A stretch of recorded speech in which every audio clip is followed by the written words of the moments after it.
शरण में आए जो भक्त तुम्हारे, उनका जीवन सवारे नाथ हमारे। हर विषम से रक्षा करते हो, हर सांस में तुम बसे हो। हे विष्णु, तुमसे जग चलता, तुमसे ही जीवन का हर पल खिलता। नमस्कार दोस्तों, स्वागत है आप सबका आपके अपने चैनल प्रभु के प्यारे में। आज हम आपके लिए लाए हैं बृहस्पतिवार व्रत कथा, जिसमें जानेंगे व्रत की पूजा विधि, इसकी महिमा और कथा। आज शुक्ल पक्ष का गुरुवार है। बृहस्पतिवार व्रत की पूजा विधि। गुरुवार के दिन सुबह स्नान कर पीले वस्त्र धारण करें। घर के पूजा स्थल को साफ करके विष्णु भगवान और बृहस्पति देव की प्रतिमा या तस्वीर स्थापित करें। पीले फूल, चंदन, धूप, दीप, केले, बेसन के लड्डू, अक्षत और गंगा जल रखें। व्रत करने वाले व्यक्ति को एक बार भोजन करना चाहिए और भोजन में केवल पीले रंग का खाद्य पदार्थ शामिल करें। नमक का सेवन ना करें। विष्णु जी के निमन मंत्र का जाप करें। ओम नमो भगवते वासुदेवाय नमः। अंत में विष्णु भगवान और बृहस्पति देव की आरती करें। गुरुवार व्रत कथा। कथा के अनुसार प्राचीन काल की बात है। किसी राज्य में एक बड़ा प्रतापी और दानी राजा राज करता था। वह हर गुरुवार को व्रत रखकर दीन दुखियों की मदद करके पुण्य प्राप्त करता था। परंतु ये बात उसकी रानी को अच्छी नहीं लगती थी। वह ना तो व्रत करती थी और ना ही दान पुण्य में विश्वास रखती थी। इतना ही नहीं, वह राजा को भी ऐसा करने से मना करती थी। एक समय की बात है, राजा शिकार खेलने के लिए वन गए। घर पर रानी और दासी थी। उसी समय गुरु बृहस्पति देव साधु का रूप धारण कर राजा के दरवाजे पर भिक्षा मांगने आए। साधु ने जब रानी से भिक्षा मांगी तो वह कहने लगी, हे साधु महाराज, मैं इस दान और पुण्य से तंग आ गई हूँ। आप कोई ऐसा उपाय बताएं जिससे कि सारा धन नष्ट हो जाए और मैं आराम से रह सकूं। इतना सुनकर बृहस्पति देव ने कहा, हे देवी, तुम बड़ी विचित्र हो। संतान और धन से कौन दुखी होता है? अगर अधिक धन है तो इसे शुभ कार्यों में लगाओ। कुंवारी कन्याओं का विवाह कराओ। विद्यालय और बाग बगीचों का निर्माण कराओ, जिससे तुम्हारे दोनों लोग सुधरें। परंतु साधु की इन बातों से रानी को खुशी नहीं हुई। रानी ने कहा, मुझे ऐसे धन की आवश्यकता नहीं जिसे मैं दान दूं और जिसे संभालने में मेरा सारा समय नष्ट हो जाए। तब साधु ने कहा, अगर तुम्हारी ऐसी इच्छा है तो मैं जैसा तुम्हें बताता हूँ तुम वैसा ही करना। गुरुवार के दिन तुम घर को गोबर से लीपना, अपने बालों को पीली मिट्टी से धोना, राजा से हजामत बनवाने को कहना, भोजन में मांस मदिरा का प्रयोग करना, कपड़े धोबी के यहाँ धुलने देना। इस प्रकार 7 बृहस्पतिवार करने से तुम्हारा समस्त धन नष्ट हो जाएगा। इतना कहकर साधु के रूप में बृहस्पति देव अंतर्ध्यान हो गए। साधु के अनुसार कई बातों को पूरा करते हुए रानी को केवल 3 बृहस्पतिवार ही बीते थे कि उसकी समस्त धन संपत्ति नष्ट हो गई। भोजन के लिए राजा का परिवार तरसने लगा। तब एक दिन राजा ने रानी से बोला, हे रानी, तुम यही रहो, मैं दूसरे देश को जाता हूँ, क्योंकि यहाँ पर सभी लोग मुझे जानते हैं। इससे मैं कोई छोटा कार्य नहीं कर सकता। ऐसा कहकर राजा दूसरे देश चला गया। वहाँ वह जंगल से लकड़ी काट कर लाता और शहर में बेचता। इस तरह वह अपना जीवन व्यतीत करने लगा। इधर राजा के परदेश जाते ही रानी और दासी दुखी रहने लगी। एक बार जब रानी और दासी को 7 दिन तक बिना भोजन के रहना पड़ा, तो रानी ने अपनी दासी से कहा, हे दासी, पास ही के नगर में मेरी बहन रहती है। वह बड़ी धनवान है। तू उसके पास जा और कुछ ले आ, ताकि थोड़ी बहुत गुजर बसर हो जाए। दासी रानी की बहन के पास गई। उस दिन गुरुवार था और रानी की बहन उस समय बृहस्पति व्रत की कथा सुन रही थी। दासी ने रानी की बहन को अपनी रानी का संदेश दिया, लेकिन रानी की बड़ी बहन ने कोई उत्तर नहीं दिया। जब दासी को रानी की बड़ी बहन से कोई उत्तर नहीं मिला तो वह बहुत दुखी हुई और उसे क्रोध भी आया। दासी ने वापस आकर रानी को सारी बात बता दी। ये सुनकर रानी ने अपने भाग्य को कोसा। उधर रानी की बहन ने सोचा, मेरी बहन की दासी आई थी, परंतु मैं उससे नहीं बोली, इससे वह बहुत दुखी हुई होगी। कथा सुनकर और पूजा समाप्त करके वह अपनी बहन के घर आई और कहने लगी, हे बहन, मैं बृहस्पतिवार का व्रत कर रही थी। तुम्हारी दासी मेरे घर आई थी, परंतु जब तक कथा होती है तब तक ना उठते हैं और ना ही बोलते हैं, इसलिए मैं नहीं बोली। बताओ दासी क्यों आई थी? रानी बोली, बहन तुमसे क्या छुपाऊं, हमारे घर में खाने तक को अनाज नहीं है। ऐसा कहते कहते रानी की आंखें भर आई। उसने दासी समेत पिछले 7 दिनों से भूखी रहने की बात अपनी बहन को बता दी। रानी की बहन बोली, देखो बहन, बृहस्पति भगवान सबकी मनोकामनाओं को पूर्ण करते हैं। देखो शायद तुम्हारे घर में अनाज रखा हो। पहले तो रानी को विश्वास नहीं हुआ, पर बहन के आग्रह करने पर उसने अपनी दासी को अंदर भेजा तो उसे सचमुच अनाज से भरा एक घड़ा मिल गया। ये देखकर दासी को बड़ी हैरानी हुई। दासी रानी से कहने लगी, हे रानी, जब हमको भोजन नहीं मिलता तो हम व्रत ही तो करते हैं, इससे क्यों ना इनसे व्रत और कथा की विधि पूछ ली जाए ताकि हम भी व्रत कर सकें। तब रानी ने अपनी बहन से बृहस्पतिवार व्रत के बारे में पूछा। उसकी बहन ने बताया, बृहस्पतिवार के व्रत में चने की दाल और मुनक्का केले की जड़ में अर्पित करें तथा दीपक जलाएं, व्रत कथा सुने और पीला भोजन ही करें। इससे बृहस्पति देव और भगवान विष्णु प्रसन्न होते हैं। व्रत और पूजा की विधि बताकर रानी की बहन अपने घर को लौट गई। 7 दिन के बाद जब गुरुवार आया तो रानी और दासी ने व्रत रखा। वह गुड़साल में जाकर चना और गुड़ लेकर आई, फिर उससे केले की जड़ तथा विष्णु भगवान की पूजा की। अब पीला भोजन की चिंता को लेकर दोनों बहुत दुखी हुई। क्योंकि उन्होंने व्रत रखा था, इसलिए बृहस्पति देव उनसे प्रसन्न थे। वह एक साधारण व्यक्ति का रूप धारण कर 2 थालों में पीला भोजन दासी को दे गए। भोजन पाकर दासी प्रसन्न हुई और फिर रानी के साथ मिलकर भोजन ग्रहण किया। उसके बाद वह सभी गुरुवार को व्रत और पूजा करने लगी। बृहस्पति देव की कृपा से उनके पास फिर से धन संपत्ति आ गई, परंतु रानी फिर से पहले की तरह आलस्य करने लगी। तब दासी बोली, देखो रानी, तुम पहले भी इस प्रकार आलस्य करती थी। तुम्हें धन रखने में कष्ट होता था, इस कारण सभी धन नष्ट हो गया, और अब जब बृहस्पति देव की कृपा से धन मिला है तो तुम फिर से आलस्य करने लगी हो। रानी को समझाते हुए दासी कहती है कि बड़ी मुसीबतों के बाद हमने यह धन पाया है, इसलिए हमें दान पुण्य करना चाहिए, भूखे मनुष्यों को भोजन कराना चाहिए और धन को शुभ कार्यों में खर्च करना चाहिए, जिससे तुम्हारे कुल का यश बढ़ेगा, स्वर्ग की प्राप्ति होगी और पितृ प्रसन्न होंगे। दासी की बात मानकर रानी अपना धन शुभ कार्यों में खर्च करने लगी, जिससे पूरे नगर में उसका यश फैलने लगा। बृहस्पतिवार व्रत कथा के बाद श्रद्धा के साथ आरती की जानी चाहिए। इसके बाद प्रसाद बांटकर उसे ग्रहण करना चाहिए। एक दिन राजा दुखी होकर जंगल में एक पेड़ के नीचे आसन जमाकर बैठ गया। वह अपनी दशा को याद करके व्याकुल होने लगा। बृहस्पतिवार का दिन था। एकाएक उसने देखा कि निर्जन वन में एक साधु प्रकट हुए। वह साधु वेश में स्वयं बृहस्पति देवता थे।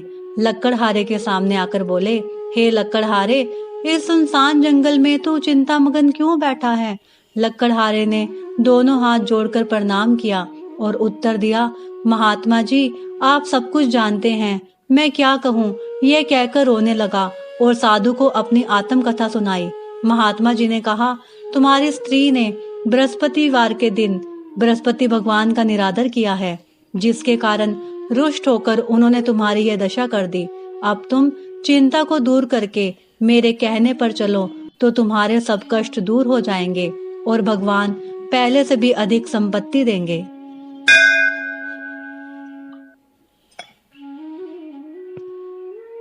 तुम बृहस्पतिवार के दिन व्रत किया करो। 2 पैसे के चने मुनक्का लाकर उसका प्रसाद बनाओ और शुद्ध जल से लोटे में शक्कर मिलाकर अमृत तैयार करो। कथा के पश्चात अपने सारे परिवार और सुनने वाले प्रेमियों में अमृत व प्रसाद बांटकर आप भी ग्रहण करो। ऐसा करने से भगवान तुम्हारी सब मनोकामनाएं पूरी करेंगे। साधु के ऐसे वचन सुनकर लक्कड़हारा बोला, हे प्रभु, मुझे लकड़ी बेचकर इतना पैसा नहीं मिलता जिससे भोजन के उपरांत कुछ पचा सकूं। मैंने रात्रि में अपनी स्त्री को व्याकुल देखा है। मेरे पास कुछ भी नहीं जिससे मैं उसकी खबर मंगवा सकूं। साधु ने कहा, हे लक्कड़हारे, तुम किसी बात की चिंता मत करो। बृहस्पतिवार के दिन तुम रोजाना की तरह लकड़ियां लेकर शहर को जाओ। तुमको रोज से दुगना धन प्राप्त होगा, जिससे तुम भली भांति भोजन कर लोगे तथा बृहस्पति देव की पूजा का भी सामान आ जाएगा। इतना कहकर साधु अंतर ध्यान हो गए। धीरे धीरे समय व्यतीत होने पर फिर वही बृहस्पतिवार का दिन आया। लकड़हारा जंगल से लकड़ी काटकर किसी शहर में बेचने गया।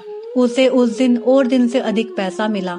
राजा ने चना गुड़ आदि लाकर गुरुवार का व्रत किया। उस दिन से उसके सभी क्लेश दूर हुए। परंतु जब दोबारा गुरुवार का दिन आया तो बृहस्पतिवार का व्रत करना भूल गया। इस कारण बृहस्पति भगवान नाराज हो गए। उस दिन उस नगर के राजा ने विशाल यज्ञ का आयोजन किया तथा शहर में यह घोषणा करा दी कि कोई भी मनुष्य अपने घर में भोजन न बनावे, न आग जलावे, समस्त जनता मेरे यहाँ भोजन करने आए। इस आज्ञा को जो न मानेगा उसे फांसी की सजा दी जाएगी। इस तरह की घोषणा संपूर्ण नगर में करवा दी गई। राजा की आज्ञा अनुसार शहर के सभी लोग भोजन करने गए, लेकिन लकड़हारा कुछ देर से पहुंचा, इसलिए राजा उसको अपने साथ घर लिवा ले गए और ले जाकर भोजन करा रहे थे तो रानी की दृष्टि उस खूंटी पर पड़ी जिस पर उसका हार लटका हुआ था। वह वहां पर दिखाई नहीं दिया। रानी ने निश्चय किया कि मेरा हार इस मनुष्य ने चुरा लिया है। उसी समय सिपाहियों को बुलाकर उसको कारागार में डलवा दिया। जब लकड़हारा कारागार में पड़ गया और बहुत दुखी होकर विचार करने लगा, न जाने कौन से पूर्व जन्म के कर्म से मुझे यह दुख प्राप्त हुआ है, और उसी साधु को याद करके रोने लगा जो जंगल में मिला था। उसी समय तत्काल बृहस्पति देव साधु के रूप में प्रकट हुए और उसकी दशा को देखकर कहने लगे, अरे मूर्ख, तूने बृहस्पति देव की कथा नहीं करी, इस कारण तुझे दुख प्राप्त हुआ है। अब चिंता मत कर, बृहस्पतिवार के दिन कारागार के दरवाजे पर 4 पैसे पड़े मिलेंगे। उनसे तू बृहस्पति देव की पूजा करना, तेरे सभी कष्ट दूर हो जाएंगे। बृहस्पतिवार के दिन उसे 4 पैसे मिले। लकड़हारे ने कथा करी। उसी रात्रि को बृहस्पति देव ने उस नगर के राजा को स्वप्न में कहा, हे राजा, तुमने जिस आदमी को कारागार में बंद कर दिया है वह निर्दोष है, वह राजा है, उसे छोड़ देना। रानी का हार उसी खूंटी पर लटका है। अगर तू ऐसा नहीं करेगा तो मैं तेरे राज्य को नष्ट कर दूंगा। इस तरह रात्रि के स्वप्न को देखकर राजा प्रातःकाल उठा और खूंटी पर हार देखकर लकड़हारे को बुलाकर क्षमा मांगी तथा लकड़हारे को योग्य सुंदर वस्त्र आभूषण देकर विदा कर दिया। बृहस्पति देव की आज्ञा अनुसार लकड़हारा अपने नगर को चल दिया। राजा जब अपने नगर के निकट पहुंचा तो उसे बड़ा आश्चर्य। नगर में पहले से अधिक बाग, तालाब, कुएं तथा बहुत सी धर्मशाला, मंदिर आदि बन गई हैं। राजा ने पूछा, यह किसका बाग है और किसकी धर्मशाला है? तब नगर के सब लोग कहने लगे, यह सब रानी और बांदी के हैं। तो राजा को बड़ा ही आश्चर्य हुआ और गुस्सा भी आया। जब रानी ने यह खबर सुनी कि राजा आ रहे हैं तो उन्होंने बांदी से कहा, हे दासी, देख राजा हमको कितनी बुरी हालत में छोड़ गए थे। हमारी ऐसी हालत देखकर वह लौट ना जाएं, इसलिए तू दरवाजे पर खड़ी हो जा। आज्ञा अनुसार दासी दरवाजे पर खड़ी हो गई। राजा आए तो उन्हें अपने साथ लिवा लाई। तब राजा ने क्रोध करके अपनी रानी से पूछा कि यह धन तुम्हें कैसे प्राप्त हुआ है? तब उन्होंने कहा, हमें यह सब धन बृहस्पति देव के इस व्रत के प्रभाव से प्राप्त हुआ है। राजा ने निश्चय किया कि 7 रोज बाद तो सभी बृहस्पति देव का पूजन करते हैं, परंतु मैं प्रतिदिन 3 दिन में 3 बार कहानी तथा रोज व्रत किया करूंगा। अब हर समय राजा के दुपट्टे में चने की दाल बंधी रहती तथा दिन में 3 बार कहानी कहता। एक रोज राजा ने विचार किया कि चलो अपनी बहन के यहाँ हो आवे। इस तरह निश्चय कर राजा घोड़े पर सवार हो अपनी बहन के यहाँ को चलने लगा। मार्ग में उसने देखा कुछ आदमी एक मुर्दे को लिए जा रहे हैं। उन्हें रोककर राजा कहने लगा, अरे भाइयों, मेरी बृहस्पति देव की कथा सुन लो। वे बोले, लो हमारा तो आदमी मर गया है, इसको अपनी कथा की पड़ी है। परंतु कुछ आदमी बोले, अच्छा कहो, हम तुम्हारी कथा भी सुनेंगे। राजा ने दाल निकाली और जब कथा आदि हुई कि मुर्दा हिलने लग गया और जब कथा समाप्त हो गई तो राम राम करके मनुष्य उठकर खड़ा हो गया। आगे मार्ग में उसे एक किसान में खेत में हल चलाता हुआ मिला। राजा ने उसे देख और उससे बोले, अरे भैया, तुम मेरी बृहस्पतिवार की कथा सुन लो। किसान बोला, जब तक मैं तेरी कथा सुनूंगा तब तक 4 हरैया जोत लूंगा। जा अपनी कथा किसी और को सुनाना। इस तरह राजा आगे चलने लगा। राजा के हटते ही बैल पछाकर गिर गए तथा किसान के पेट में बड़ी जोर का दर्द होने लगा। उस समय उसकी माँ रोटी लेकर आई। उसने जब यह देखा तो अपने पुत्र से सब हाल पूछा और बेटे ने सभी हाल कह दिया। तो बुढ़िया दौड़ी दौड़ी उस घुड़सवार के पास गई और उससे बोली, मैं तेरी कथा सुनूंगी, तू अपनी कथा मेरे खेत पर चलकर ही कहना। राजा ने बुढ़िया के खेत पर जाकर कथा कही, जिसके सुनते ही वह बैल उठ खड़े हुए तथा किसान के पेट का दर्द भी बंद हो गया। राजा अपनी बहन के घर पहुंचा।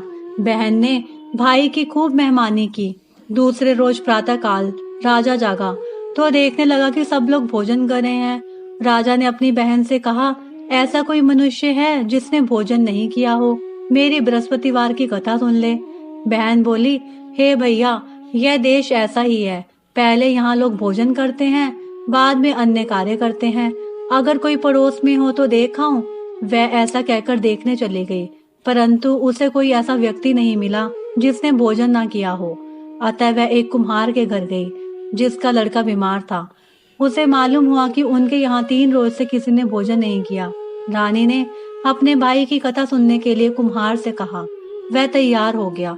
राजा ने जाकर बृहस्पतिवार की कथा कही, जिसको सुनकर उसका लड़का ठीक हो गया।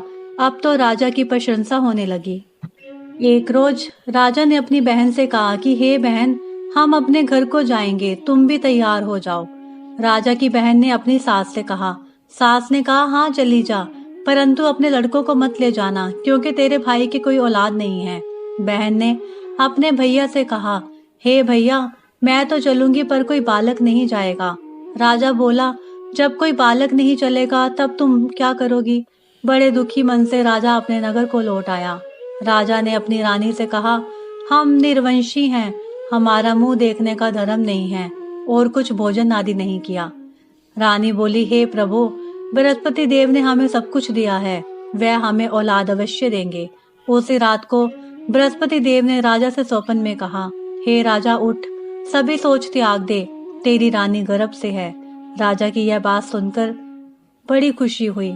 9वें महीने उसके गर्भ से एक सुंदर पुत्र पैदा हुआ। तब राजा बोला, हे रानी, स्त्री बिना भोजन के रह सकती है, पर बिना कहे नहीं रह सकती। जब मेरी बहन आवे तो मुझसे कुछ मत कहना। रानी ने सुनकर हाँ कर दी। जब राजा की बहन ने यह शुभ समाचार सुना तो वह बहुत खुश हुई तथा बधाई लेकर अपने भाई के यहाँ आई। तभी रानी ने कहा, घोड़ा चढ़कर तो नहीं आई, गधा चढ़ी आई। राजा की बहन बोली, भाभी, मैं इस प्रकार ना कहती तो तुम्हें औलाद कैसे मिलती? बृहस्पति देव ऐसे ही हैं, जैसे जिसके मन में कामनाएं हैं सभी को पूर्ण करते हैं। जो सद्भावना पूर्वक बृहस्पतिवार का व्रत करता है एवं कथा पढ़ता है अथवा सुनता है और दूसरों को सुनाता है, बृहस्पति देव उसकी सभी मनोकामनाओं को पूर्ण करते हैं। भगवान बृहस्पति देव उसकी सदैव रक्षा करते हैं।